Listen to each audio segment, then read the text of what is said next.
So today we discuss about the important concept of vector space. Let us first define what is vector space.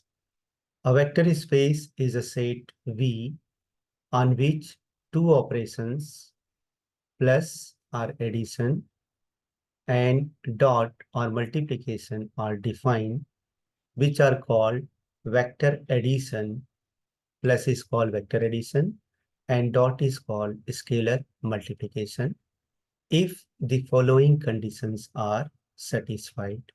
So where any set V in which two operations vector addition plus and scalar multiplication dot are defined is called vector space if the following conditions are satisfied.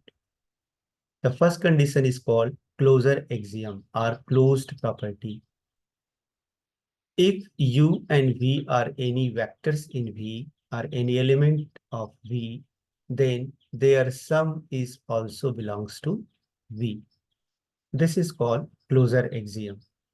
If we take one example, suppose 2 and 3 are element of natural number. So if we add 2 plus 3, which is equal to 5, which is also element of n. So we say that set of natural number n is closed with respect to addition. Second property is called associative law. For all vectors or for all elements u, v, w in V, u plus v plus w, which is equal to in bracket u plus v plus w. Let me take one more same example over here for the set of natural number 1 plus 2 plus 3, which is equal to 1 plus 5 equal to 6.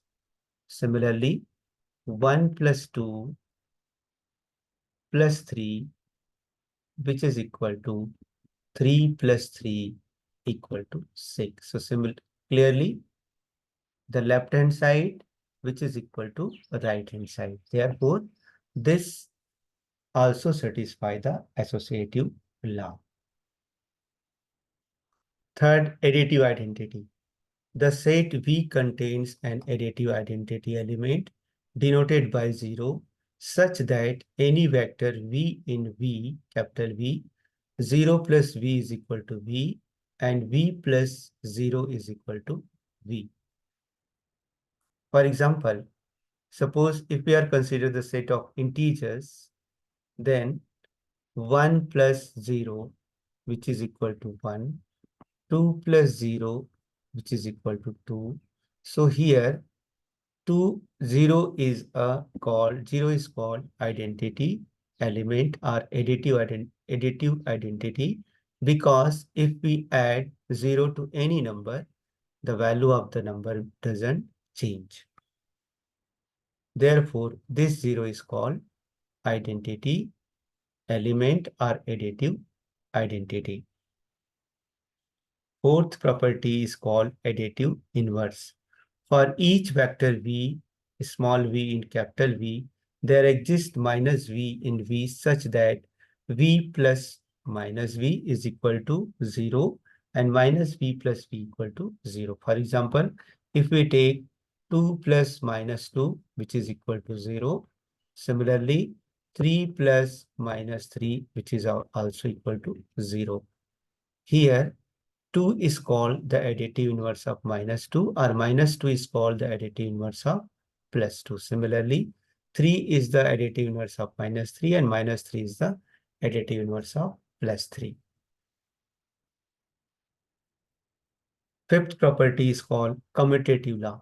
Commutative law means if we add u plus v, which is equal to v plus u. For example, if we write 2 plus 3, which is equal to 3 plus 2, which implies 5.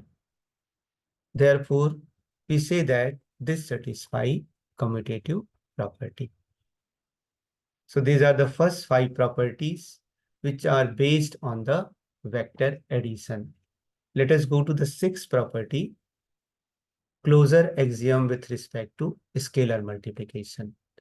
If V is any element in V and C is any real number, then the product C into V belongs to V. For example, if we have a real number 2 by 3, and if we multiply this real number by 3 by 1. So what is its multiplication? It is 2, which is also a real number. Therefore, the real number satisfy the closure axiom with respect to scalar multiplication. Property number 7, distributive law of scalar over vectors. For all real numbers C and all vectors U, V in V, C is multiplied with U plus V, then which is equal to C into U plus C into V. Here, C is distributed over the vector C into U plus C into V. This is called distributive law of scalar over vectors. Similarly, distributive law of vectors over scalars. For all real numbers C and D and all vector V in V, C plus D into V, which is equal to C into V plus D into V. This is called distributive law of vectors over scalar. Property number 9, associative law. For all real numbers A, B, and all vector V in V, A into V into A into B into V, this are in this another bracket, which is equal to A into B into V.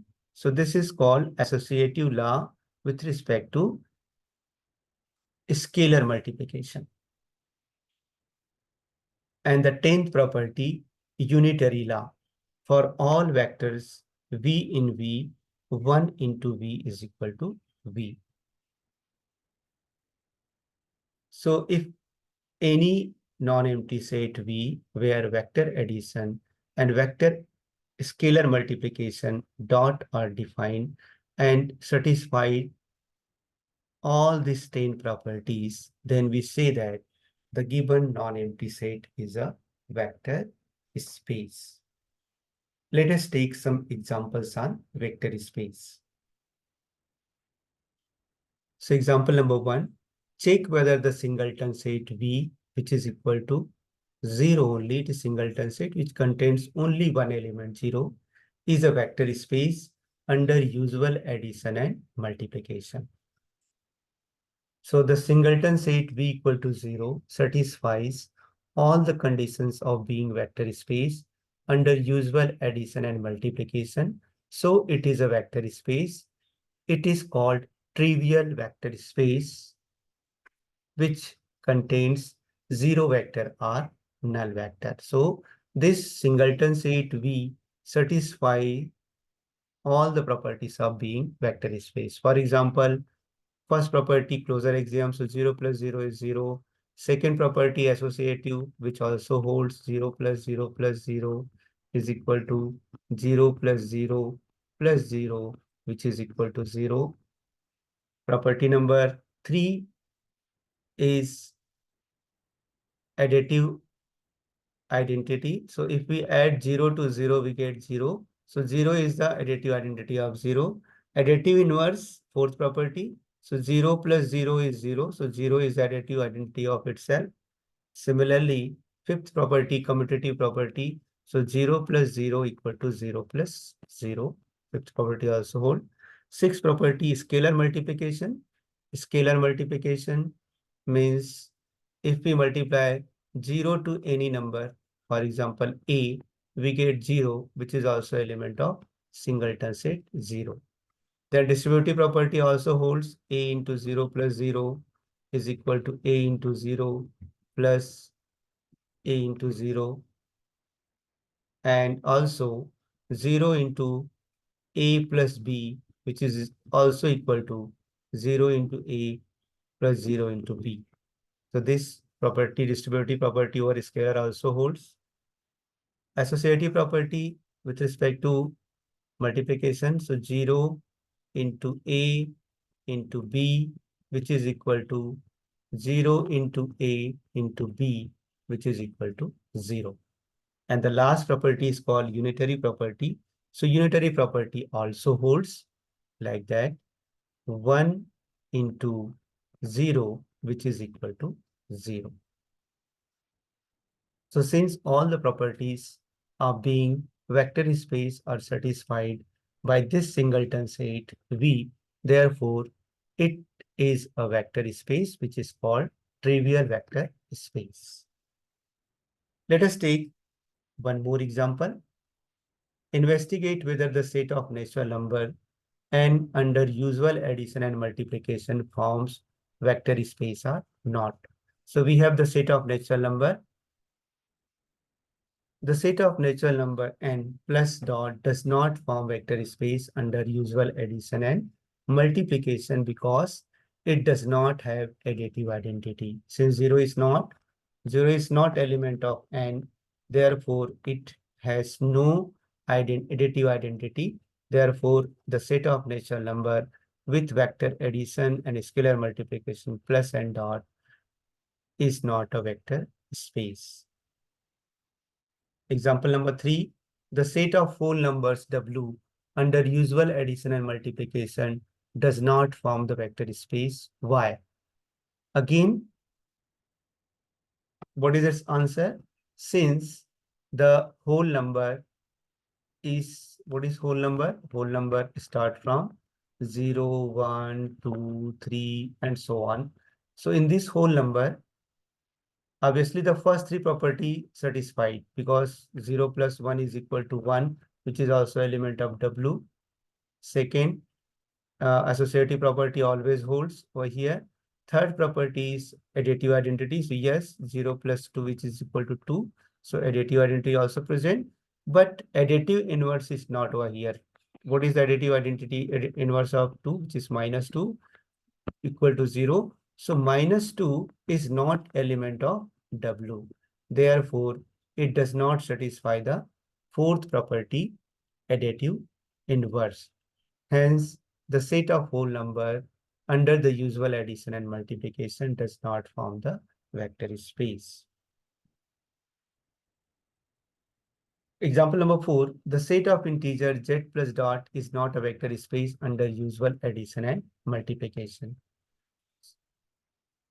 Here, z is what? Z is integers. Z is integer means -3, -2, -1, 0, 1, 2, and so on. So we have infinitely many numbers.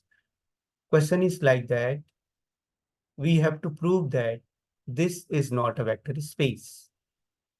If we check all the properties, so first property is satisfied, second property, third property, fourth property, and fifth property, all five property will be satisfied by the set of integer. But we take the sixth property, scalar multiplication. Suppose 1 by 2 is element of R, real number, and let me take any integer. Suppose 3 is element of z. So if you multiply 1 by 2 into 3, which is equal to 3 by 2, which is not the element of integer.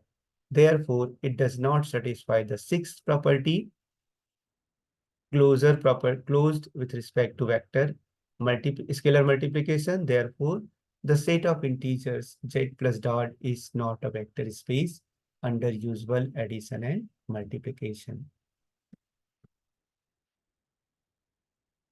Example number 5, the set of rational numbers q plus dot is not a vector space under usual addition and multiplication.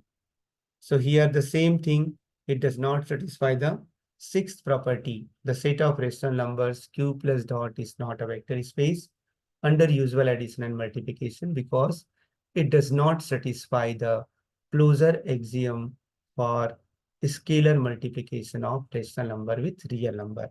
Because suppose we have 1 upon 2 is the rational number and root 2 is real number. If we multiply both 1 by 2 into root 2, The answer is root 2 upon 2, which is equal to 1 upon root 2. And this is not a rational number. It is irrational number. Hence, the set of rational number is not a vector space. Example number 6, the set of irrational number q dash plus dot is not a vector space under usual addition and multiplication.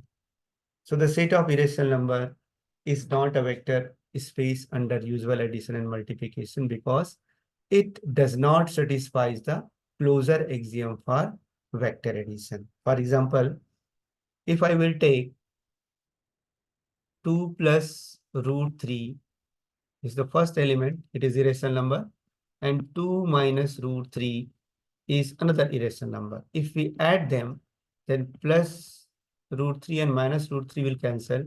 Answer is 4. So 4 is not a irrational number. It is a rational number. So the set of irrational number is not a vector space. These are some examples of vector space. So first one was the vector space, but the remaining 5 examples are not vector space. Thank you.